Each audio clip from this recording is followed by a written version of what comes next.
What's going on, Space Monkeys? Welcome to Political Fight Club. I'm Robert Durden. We're going to continue with Dreamland by Sam Quinones today. The chapter's called 100 Cases a Month. That's page 202. I should let you guys know the votes are in on the book we'll be reading for PFC Season 3, or at least to start off the season. It is going to be The Untold History of the United States by Oliver Stone and Peter Kuznick. About half the votes that came through were for that book out of the 4 or 5 that I gave you guys. So thank you for voting. We will start that soon. It may not be the start of PFC Season 3, which will start within the next week or so. We probably will not be done with Dreamland at that point, but early in Season 3, we will be reading Oliver Stone's and Peter Kuznick's Untold History of the United States. So that'll be a lot of fun. Very long book. It'll take most of the season, but I'm really looking forward to it. Anyway, let's continue with Dreamland here. This is page 202. The chapter is 100 Cases a Month. Olympia, Washington. The state of Washington's workers' compensation system is one of only 5 in the country that hold monopolies on insuring workers. The state insures 2/3 of all of Washington's 1.2 million workers. It oversees the rest, workers at companies large enough to insure themselves. Thus, Labor and Industries, or L&I, as the system is known, generates enormous amounts of data about worker injuries and deaths. As narcotic painkillers become accepted treatment for chronic pain, workers with on-the-job injuries are mightily affected. Almost alone in the country, L&I, in a 3-story glass building off in Tumwater, Washington, far from Portsmouth and the Lucasville Bottoms, sat atop a mountain of data, affording a broad vista of what was forming. Seeing it all, however, would require someone with an abhorrence for disorder. That described Jamie Mai. Mai grew up in post-war Vietnam, the child of a South Vietnamese Navy seaman imprisoned in a communist re-education camp. In 1978, her mother took her 6 children aboard a small fishing boat with 75 other people. They floated aimlessly, besieged by Thai pirates, on a boat crammed with people retching violently, until a Malaysian merchant ship happened by and took them aboard. A year later, Mai and her family were on a plane to Seattle and a new life. Mai got a pharmacy degree at the University of Washington. She worked as a pharmacist at various hospitals. In 2000, wanting to start a family and looking for more predictable hours, she took a job as L&I's chief pharmacist, overseeing the cases of workers receiving prescription drugs for injuries. She came to the job agnostic on the then increasing use of opiates in medicine.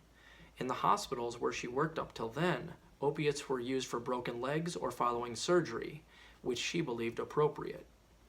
Mai possessed an intense need for order. Sloppiness and unanswered questions were anathema. She cleaned her house a lot because it helped her de-stress and think things through, while restoring order. She loved to garden, as much to instill order as for the love of plants.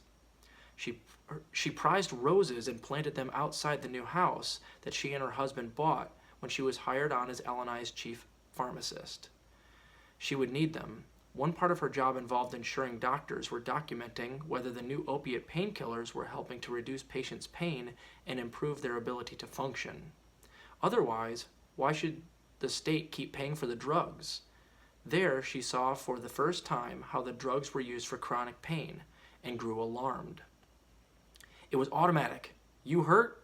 Let me write you a prescription for opioids," she said. They were treating patients with opioids, and the patient would come in with more complaints of pain a month later, and they would up the dose. "See me next month." I could see in the medical record that the provider wasn't checking to see if the drug was even helping them. The patient would come in every visit complaining of more pain. Nobody ever said, "Hey, wait a minute, time out, let's figure out what's actually going on." 100 cases a month. But there's no attempt to document if the drug was working, 1 or 2, or if even are appropriate candidates to receive these opioids. Did they try a non-opioid first? Then 6 months into the job, Mai noticed some of these workers began dying from these very painkillers.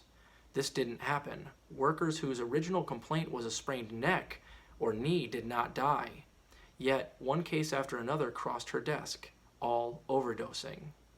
In Washington, in a typical year, 50 or more workers died, but these were from accidents, electrocutions, falls, etc., or from cancers like asbestosis. Now workers with back sprains were dying as well. She went to her boss, L&I's medical director, Dr. Gary Franklin. What should we be doing about these? Gary Franklin had been an opioid skeptic from the start. He had a master's degree in public health and several years as a professor of neurology and preventative medicine at the University of Colorado. He took the job as LNI's medical director in 1988 as the crusade to destigmatize opiates in medicine was getting underway. Soon, doctors advising LNI were quoting Porter and Jick on the percentage of pain patients addicted when prescribed opiates. Not more than 1%, they'd say. We don't think they're as addictive as we used to think, Franklin said. In 1999, Washington, through a state medical commission, removed legal sanctions for doctors for prescribing narcotics in the course of acceptable medical practice, its own intractable pain regulation. It meant there's no ceiling on dose, that the way to treat tolerance is to increase the dose, Franklin said. Now, 2 years into these state regulations allowing more liberal prescribing, his new chief pharmacist was in his office telling him she was seeing opioid overdose deaths of workers with bad backs. Franklin still had questions. Were these workers dying from recreational abuse of opiates or pills that had been prescribed? We didn't want to overcall the deaths, Franklin told me. Doctors had spent so much time getting people to use more opioids. I knew we were going to take a hit if we said people are dying of prescription opioids. More information was needed. Death certificates, coroner autopsy reports, the drug prescriptions for each person who died. Over the next 2 years, in a back room on LNI's second floor, Mai pored over cases of workers dying from opioid overdoses. Finding them was the first task. Some 266 people in the workers' comp system had died since 1995. Mai whittled this down to 60 where drugs were mentioned, and ordered the doctor's records, the death certificate, and the autopsy reports for each.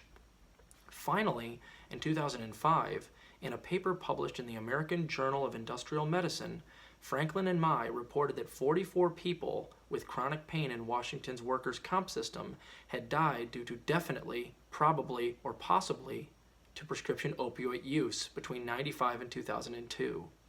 Most had died after 1999, the year the state's intractable pain regulation was written. Most were men. Most were under 50 years old.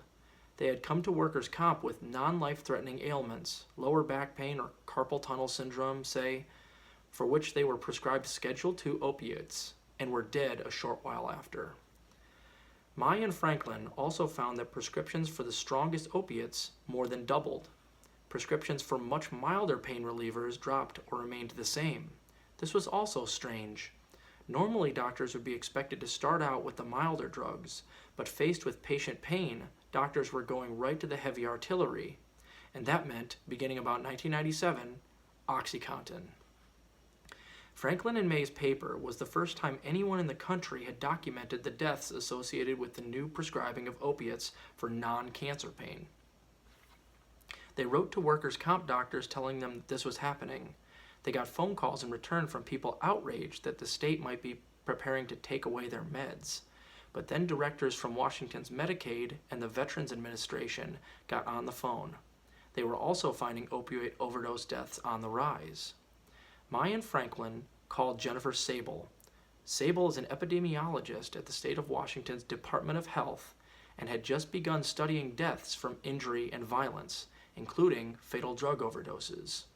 Mai and Franklin asked whether the surge in opioid overdose deaths was taking place not only among Washington workers, but across the state's population. Sable said that she'd have a look. All right. We'll start on page 206, Junkie Kingdom in Dreamland, next chapter. Hope you're enjoying the book, guys. Keep fighting that fight. We'll see ya.